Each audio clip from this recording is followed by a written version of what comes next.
What am I to do with one of the greatest of all time picks West Virginia dead last? I guess I'm going to try to confront the great Phil Steele.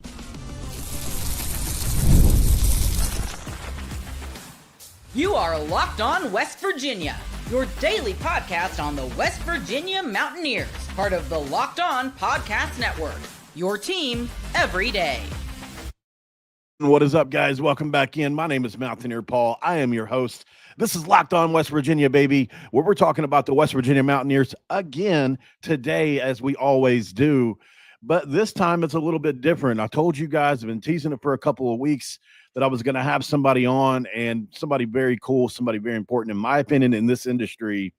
And without further ado, let's do that, because West Virginia picked dead last. We know that in a lot of these magazines, some a little bit further up, some a little bit further back, but everybody has us in generally from 10 to 16, somewhere in there. Well, in Phil Steele's case, that's last, and he has a lot of reasons for that. And I told him before the show I was going to try to defend West Virginia, but let's bring the man on. Don't forget, his college football magazine is in all bookstores, Barnes & Noble, Books A Million, or philsteele.com. Let's bring on the great Phil Steele as we talk to him now. How we doing, man? I'm doing great, Paul. How about yourself today? Doing great. I told you off stream here, just got back from Provo last night. A little bit, the time change is a little bit different, getting caught back up to that. But overall, pretty good. Can you hear me? Yes. Okay. That is awesome. Good Cool. to hear. And how was Provo for you? It was great, man. They were really nice people. They were really nice people. I'm sure you've probably been there a few times. Really great place. I couldn't believe how great of a college town it was. Yeah, it is. It's a very nice place to visit, and BYU's they have some rabid fans there. They sure do, and they want you to know it. They paid a lot of money to make sure I knew it. So. Oh gosh, but we're here about West Virginia, obviously, and you have them kind of in a prediction where some West Virginia fans kind of raised their eyebrows, even though it's a first-year regime again with Rich Rodriguez as he comes back for a second time around. What was your thinking behind that, picking the Mountaineers at 16? All right, well, let's start with 2023 for starters. They were picked dead last by the media that year, but I had them 2 spots higher. I had them number 12 coming into the season. So that year I had them picked higher than everybody else by 2 spots. May not seem like a lot. This year, I'm looking at the predictions I've seen so far. Lindy, Athlon, FPI, 14, 14, 14. I have them 16. 2 spots difference. It's just getting a lot of publicity because they're picked last in the Big 12. So really, everybody's going to be picking them 14th, 15th, or 16th. You said 10th. Who's picking them 10th, Paul? Oh, not necessarily magazines, just pundits, right? There's a couple pundits I've seen out there that have had West Virginia 10th. Like a couple of the, like Joel Klatt, I think, had West Virginia at 10. People like that. Okay. All right, because I'm only seeing 14, but anyway, let's talk about this year's West Virginia team. And, we'll start with the overall talent. I do think Rich Rod's bringing in good talent. I'm a big Rich Rod fan, by the way. The last 2 years, what he did at Jacksonville State was phenomenal. And going over the roster with him, I do like the overall talent that he's bringing in this season. The problem was almost every single position I was going over with Coach, going over the roster, he's like, well, Phil, haven't really seen these guys yet. They're coming in. I mean, adding the amount of players they have, there's 2 teams that are really adding a ton of players post-spring. That's West Virginia and Oklahoma State. When you bring them in post-spring, you got to acclimate them very quickly in 1 month. A lot of the other teams in the Big Ten, if they brought in transfers, they brought them in the spring, or these guys have been on the team and went through spring. So that's a tough transition. And the second part, despite the fact it's an inexperienced team that's got a lot of transition, would be the schedule. And when you look at the schedule this year, I rate some of the top teams, excuse me, the Big 12, like Utah, which I would have an underdog against, at BYU, they have an underdog against, at Kansas. Kansas is a stable program, and they've got Daniels back at QB. You've got at UCF. That's a tough place to play. TCU at home. TCU is actually one of the top teams in the Big 12. Houston last year, they had a transition year last season with Willie Fritz. But they have a hell of a defense. I think Houston's going to be a tough game. I have an underdog there. Colorado at home, at Arizona State, and home against Texas Tech. Texas Tech's got maybe the best roster in the Big 12. So I've got them an underdog in the majority of their games in the Big 12. Now, does that mean they're going to lose them all? No, but I think when you add up the overall fact that they've got a lot of newcomers, a lot of guys haven't even been in yet. They're coming in August, and that schedule, add it all up, they ended up 16th as opposed to everybody else picking up 14th. Yeah, and totally, as far as the preseason goes, I understand where you're coming from for sure. I think if you're looking for bright spots as to why, as a West Virginia perspective, from our perspective, why will we hope to possibly finish higher than that? I think one of the things that Rich Rod's done is, thankfully, even though it's at a lower level, Jack State, they brought in over 60 players last year, and they won the league. Now, they did lose their first 3 games, but, I think that helps that you brought in over 60 when, the season before and had to do that. But against this competition, obviously way different ball game. But I do think, he said he learned some things from the way they started last year, 0-3, then they won out basically to win the league. Hoping he doesn't do that again this year, because that means we lose to Pitt, Phil. That would be the worst case scenario. So what are your thoughts on that backyard brawl matchup? Well, first of all, let me go back to Rich Rod and Jack State. 2 years ago, I picked Jack State last in the conference because it was first-year transition, and they're bringing in a lot of new players, and they did better than my expectations. Last year, he did bring a lot of players, but a lot of those guys were in for the spring. And 2 things about the Big 12 real quick. You go back to Arizona State, first year, brought in a lot of transfers, struggled the first year. Second year, Arizona State was winning the Big 12. Colorado with Dion brought in a ton of transfers his first year, struggled. Second year, he did bring in a ton of transfers, but had a much better year. So I think it's better when you've got the foundation built and you're not a first-year head coach bringing a lot of transfers. And as mentioned, bringing them in after spring was big. But as far as the Pitt game goes, I think that's going to be a dangerous one. It is one of the better rivalries out there. I love the fact that they're finally playing it again. When you look at Pitt, last year when I talked to Coach Narduzzi and was going over the roster with them, they lost a lot of players off their defensive front, but he told me they were going to have a better pass rush. I said, well, we'll see. And they did. They went from 31 to 41 sacks. They've got Holstein back at QB. And if you followed Pitt last year with Holstein at quarterback in the first 7 games, they had a 17-5 ratio with him. Over the last 6 games, Holstein was injured, barely played. He had an 0-2 ratio, in fact, over the last 6 games, and Pitt struggled. They lost their last 6 games last year. They've got Holstein back at QB. They got Desmond Reed back at running back, an electrifying running back who came over from Western Carolina. They've got a veteran offensive line with 3 starters back, including an NFL prospect in Ryan Bayer. Defensively, the majority of their defensive front 7 returns. Kyle Lewis is an All-American linebacker. So that's going to be a tough test. The fact that West Virginia gets that at home, and if you watch last year's game, which I'm sure you did, Paul, I thought the majority of the game, West Virginia was on its way to a victory. It was a sort of a miracle comeback by Pitt at the end. Yeah, it was really disappointing.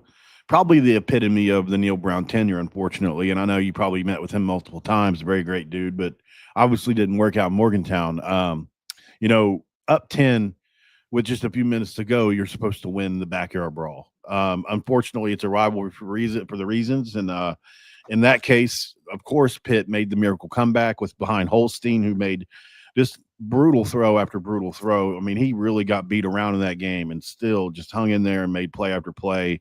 I thought he was on his way to winning the conference as far as the offensive player of the year in the ACC last year, as good as he was looking. And I am a little worried about his progression, because if he builds on those first 7 games this season, he probably can be a sneaky Heisman contender type player. Yeah, and the fact that he was banged up and barely played in the final 6 games last year, it was part of the reason that Pitt had that losing streak. Probably so. That's the thing that I'll point to when I bring up Pitt a lot, is how reliant they were on him last year, and obviously Reed. I think, especially without Reed, because whenever they would do something offensively, it was either Holstein make a play or dump it off to Reed, and he would make a play, and he's always almost going to make a play. So elusive. Reminds me of Tavon Austin in some ways. But yeah, so I'm definitely worried about them. I don't think it's going to be a walk in the park. You know, I do want to ask you a question really quick after we do a quick 10-second break, Phil. What do you think about College Game Day? And Pat McAfee, Kirk Herbstreit, all these guys are kind of advocating for the Brawl to be on game day. We talk about that next, guys. We'll be right back on Locked On West Virginia. And this episode of Locked On West Virginia is going to be brought to you by Game Time. And look, when we talk about Game Time, have you ever decided to get last minutes at the ball game with friends or family? Well, today is a great day to do that, because if you suddenly realize you want to be in the stands, that's where Game Time comes in. It's the easiest way to grab last-minute tickets without the stress. Take the guesswork out of buying tickets today with Game Time. Download the Game Time app, create an account, and use code LOCKEDONCollege for $20 off your first purchase, where terms do apply. Again, create the account, redeem the code LOCKEDONCOLLEGE for $20 off today, and download that Game Time app where you can get last-minute tickets at the lowest prices, and that's guaranteed, where we ask you the question of all questions. What time is it? It's game time. All right, we are back here, segment 2, where I crack open a do and listen to Phil Steele tell me about his opinion on College Game Day in Morgantown. And then listen to this, Phil. The game was 13-9. We all know that. Knocked West Virginia out of the national championship game. How about West Virginia playing Pitt on 9-13 for just a really kind of some odd poetic justice there? Yeah, that is something. And it is game day definitely coming there. Well, Kirk Herbstreit was on the McAfee show last week, and they're advocating for it. Like, they're openly advocating for it. You think about the storylines there. Pat McAfee was there. He missed those kicks. He got all the death threats, and like having him back on game day for that, along with all the storylines you get with Rich Rod. I mean, it's almost hard to pass it up. Yeah, there's no doubt. And like I said, it's one of the best rivalries out there. So glad that it's being played again, and having it back, it should be an outstanding game and a standing atmosphere as well. And I believe Rich Rod's going to burn a couch if they win, right? Yeah, he said, and only the way Rich Rod can say it, whatever the ordinance is, hell, I'll pay the fine up front and burn a couch later. I love it. I love it. Yeah, I love it. And that's what I love about college football. You know what I mean? Yeah. Is fan base like West Virginia. There's great fan bases all over the country. Like you visited with BYU, but you just gotta love the fans of West Virginia. Yeah, and you hear fan bases say this a lot. We're a little different. I do feel like West Virginia fans are a little different because of Power 4 teams. I think it's us, Arkansas, maybe one or two others, excuse me, that have no pro team or any other Power 4 team in the state. So we're literally it. And so, a lot of other fans have, if their team's doing bad that season, they've got another place to look, whether it's Pittsburgh with the Steelers, whether it's go on anywhere you want to look, even in places like, places that like Texas, they've got a ton of places to look if the Texas Tech or Baylor or Texas isn't winning. Unfortunately, in West Virginia, if the Mountaineers are losing, maybe some fans have the dual thing where they like Marshall, but they're very few. So it's a pretty down year when the Mountaineers are bad, and that unfortunately impacts West Virginians and obviously the economy too. Yeah, absolutely. I agree with you 100%. And it's you go down south, a lot of the programs down there, there's no NFL team, no baseball team, and that's what college football is king down in the South. Yeah, I would love to see, obviously this is a pipe dream, probably would love to have seen West Virginia get into the Southeastern Conference someday, or I don't know how they would hang, but love the Big 12, happy to be there. I think Brett Yormark has us pretty stable. But you always wonder about that next round of realignment. So obviously we would all, in the past had hoped West Virginia could play a little closer to home. Do you think that's impacted West Virginia over the years? Like for 10 years, we were the only team that had to travel all those thousands of miles to the away games 6-7 times a year. Yeah, it definitely has an impact. You go back and take a look at last year in the ACC, Cal and Stanford both joined the ACC. had long trips. I mean, what the heck are Cal and Stanford doing in the I Atlantic don't Coast know. Conference? Anyway, both struggled, and Cal could have had a better year, lost a lot of close games. Maybe all those trips had something to do with losing the close games. So I think that travel is definitely a factor. You even go to the Big Ten last year, with the West Coast teams coming to the East Coast, all pretty much struggled last year. Absolutely. Okay, Phil. It's time to get into another thing that I think is interesting. Even though West Virginia picked lower last for you, and I understand that the case you made there, you do have a few players picked to be all league. First, second, third, and fourth team. Can you talk about the players that you picked, and then kind of talk about like Jaheim White? I know you. I'm pretty sure Rich Rob was excited about him when you spoke with him, huh? Yeah, and Rich Rod feels real good about the running back room overall with White, Knighton, Katzer. Plenty of good talent there. They've got good speed, but Jaheim White's a guy that's athletic. He runs well. He's physical. Last year, he averaged 5.7 yards per carry.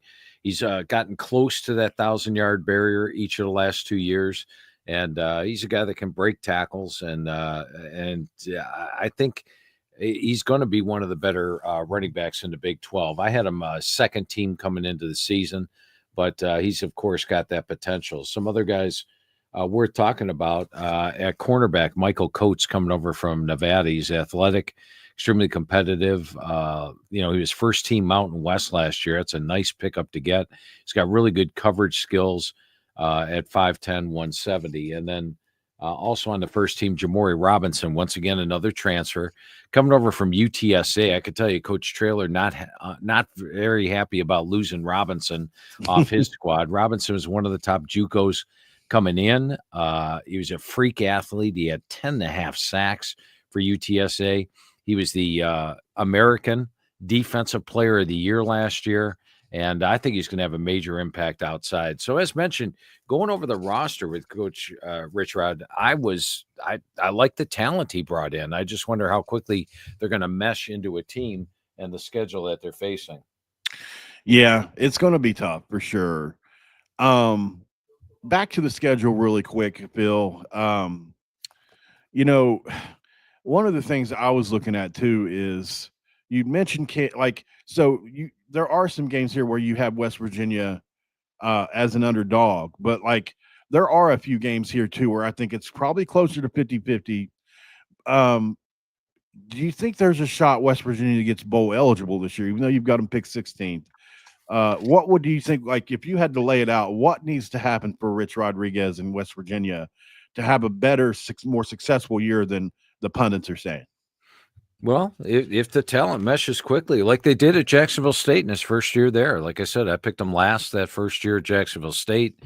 All my metrics were saying they're going to struggle, and boom, they ended up getting to a bowl game. And there is talent. We just talked about a couple of the players, but there's more than that on the team. I mean, each position, he's done a great job bringing in the recruits. You look at the offensive line, for example, you've got an LSU recruit, Tulsa, Arkansas, Texas, Princeton, Oklahoma. The only problem is none of those guys were there. In fact, Right. the top 8 from last season are all gone. It's all transfers. How quickly is that offensive line going to come together? So best case scenario, let's say that all this talent plays up to its level. They all mesh, and Rich Rod does a tremendous job creating it. The key is going to be the opening part of the season. When you get a new head coach, if you have early season success, all of a sudden the team buys in and all the stuff you've been working for coming to fruition. And then you just gain and gain and gain confidence. So beating Robert Morris, beating Ohio on the road, Ohio's a team that's got a lot of transfers coming in, beating Pitt in the backyard brawl. And all of a sudden a 3-0 start, maybe a lot of those games down the stretch don't appear unwinnable. I think the Colorado game at home is winnable. TCU homecoming, winnable game. UCF is a team much like West Virginia, where Scott Frost has just brought in a ton of transfers this year. He also likes the talent, much like Rich Rod did, but is wondering about how they're going to merge. BYU lost their quarterback. So, yeah, I think if best case scenario, everything goes right. Yeah, West Virginia makes a bowl game. I will tip my cap to Rich Rod. I'm much more optimistic on where I'm going to pick West Virginia next year because, as mentioned, with Arizona State and Colorado, what happened with those teams in the second year, bringing in a lot of transfers. But the possibility exists. The key is going to be the first 3 games. Win the first 3 games, and that there is that possibility. Hey, Phil, you got time for like 2 more questions? I didn't ask you before we came on what your time limit was. We're at 20 minutes here. Sure. Okay, we'll go to break, 6 seconds. On the other side, I want to ask Phil about the biggest acquisition we haven't talked about for West Virginia. I think you guys know who it is. We'll talk about it next.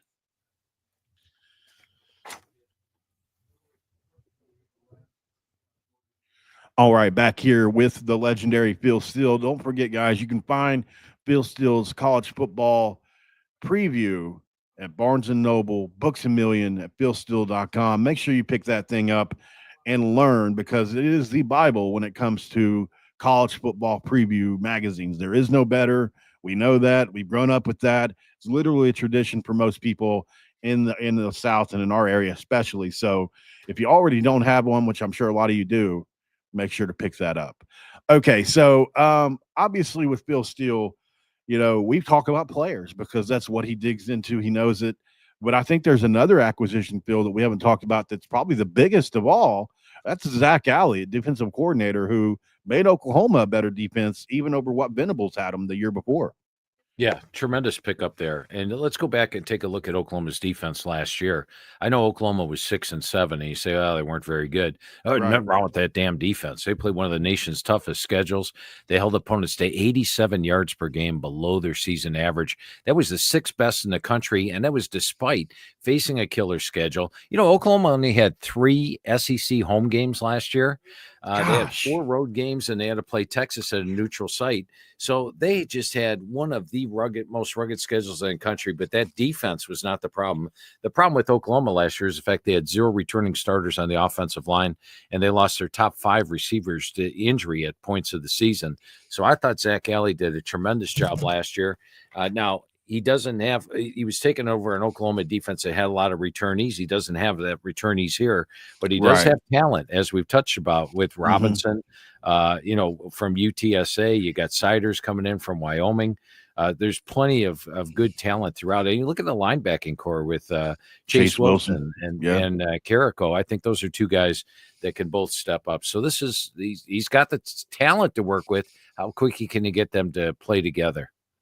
Also, Justin Harrington, who was the starter at Oklahoma in 2023, is there. And then you talk about Coates, and then another player that West Virginia brought in, Jordan Scruggs from South Alabama.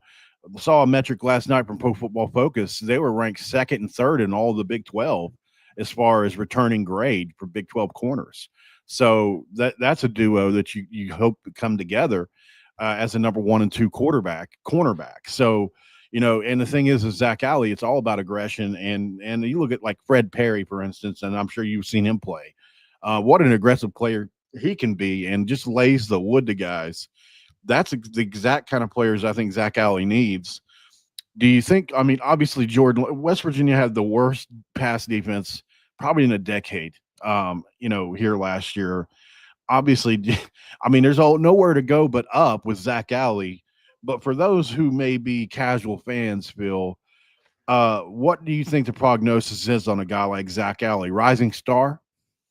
Oh, absolutely. And as mentioned, look at the job he did at Oklahoma last year.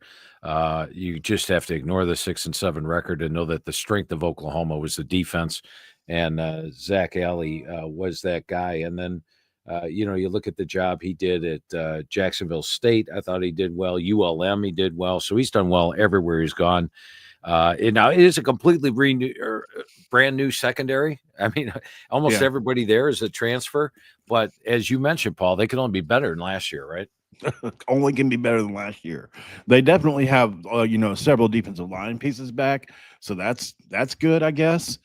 But, I guess we haven't talked about the quarterback room yet. And I'm really curious, I'm sure if Rich Rod divulged anything to you, he would probably ask you to keep that confident, which is fair.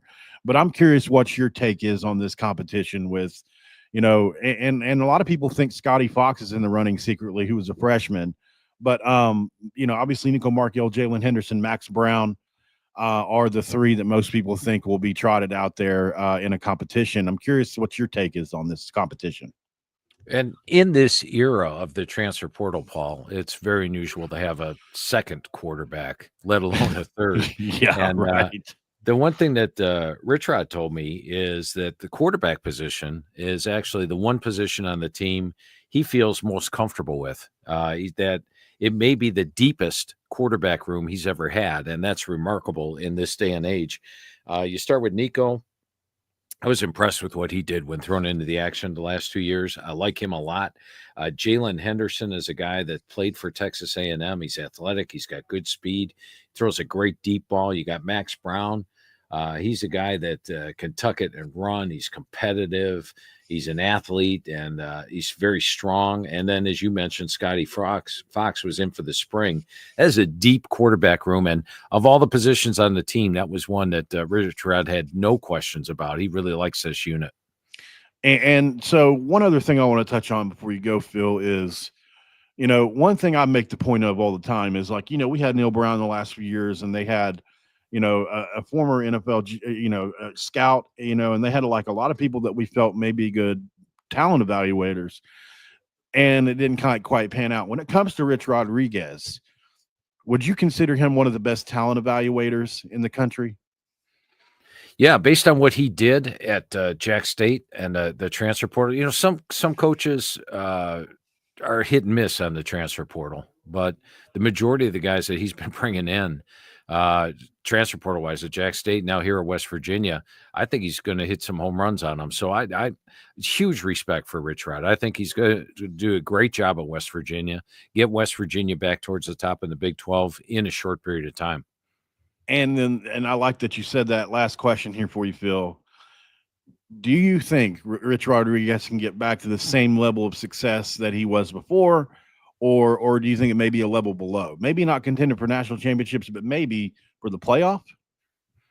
Yeah, absolutely. The Big 12, as we saw last year, Paul, is wide open. I mean, top to bottom, there's not a heck of a lot of difference. Arizona State was picked last heading into last season, and they ended up winning it all. Now, I will say this: I didn't have Arizona State last year either. So, right, that whoever picked whoever last, I had them low, but I didn't pick them last. But I still had them low last year. Everybody had the Big 12 wrong last season. So, but I will say that top to bottom, you don't have an Oklahoma, you don't have a Texas, you don't have one of the true blue bloods. So, yes, can West Virginia get back there easily and in a short period of time? Awesome, man. Thank you so much for jumping on here. One thing that I wanted to say before you go, by the way, is when I was in Provo, they were telling me down there, like a lot of and I was there, I was in the building at there was a real smoke. Like Retzloff did, there are people talking with West Virginia. I don't know how serious it got or anything, but there was communication made. And I thought, how crazy would have been, Phil, if I would have come to Provo and all of a sudden Retzloff is in West Virginia. He ends up at Tulane instead. But man, but what I was going to say is, it must tell you a lot about how Rich Rod feels about that quarterback room. He didn't even look at the portal, past Jalen Henderson early on, and Max Brown. They both came in really early. To compete with Nico. I would not, if I was Rich Rod, I would not have taken Jake Retzlaff, not with this quarterback room that he has, not with how comfortable he feels about it. And, Jake Retzlaff had some up and down games at BYU. He had some good games, but I didn't think he was overwhelming at BYU. We'll see how he fits at Tulane. He's stepping into a similar situation where they've got three quarterbacks. They're all battling for the job in the spring. And I don't think you're going to see BYU take a massive tumble losing them, because BYU's got Bourquet, they've got Hillstead, they've got Bachmeier, so they've got talented QBs. And as mentioned, Retzlaff was good last year, but he wasn't great. 20 touchdowns, 12 interceptions. I think this year's quarterback could be just as good. Thank you so much, Phil. Guys, make sure you check out Phil Steele's College Football Preview Magazine. It's everywhere you could find any kind of magazine, basically, but specifically Barnes & Noble, Books A Million, philsteele.com. Anywhere else, Phil? Yeah, the only places you can get it are Barnes & Noble, Books A Million, not at the grocery stores or any place like that. Okay, my apologies. And when you order it at philsteele.com, I charge you a shipping charge. It costs to ship things. but we give you the digital magazine absolutely free. And the digital magazine actually gets updated all the way through September. So you'll see in the digital magazine next week, Jake Retzlaff, quarterback Tulane. The BYU write-up will say he's gone. It all gets updated. So Barnes & Noble, great. Books A Million, and philsteele.com. Thank you so much, Bill, for being on here. Have a great season, man, watching football. I know because you post the video, or you post the pictures. You've got a ton of TVs. You're watching all the games. But we're all going to hold you to this. We want you to have a little bit bigger TV for the West Virginia team, and especially the Backyard Brawl this year. Yeah, it should be a great game. Really looking forward to that. And great talking to you, Paul. And like we mentioned 2 years ago, or 2023, I picked West Virginia higher than everybody else. So you did. I hope West Virginia fans don't think I'm a West Virginia hater. It's just the way the predictions come out sometimes. Yeah, and I absolutely. do a weekly podcast in West Virginia. Yeah, that's right. You do a weekly podcast with those guys over at Inside the Gun.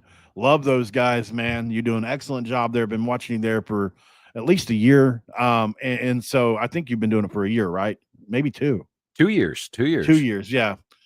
So you know, obviously I love the fact that you were able to come on here, and I would love, I would love to talk to you again sometime, Phil, but absolutely make sure you check him out over on Inside the Gun. They do an excellent job over there. All right, Phil. Hey, great talking to you, Paul. Yes, sir, man. Have a great one, and we will talk to you the next time. All right. Sounds good. See you, Phil.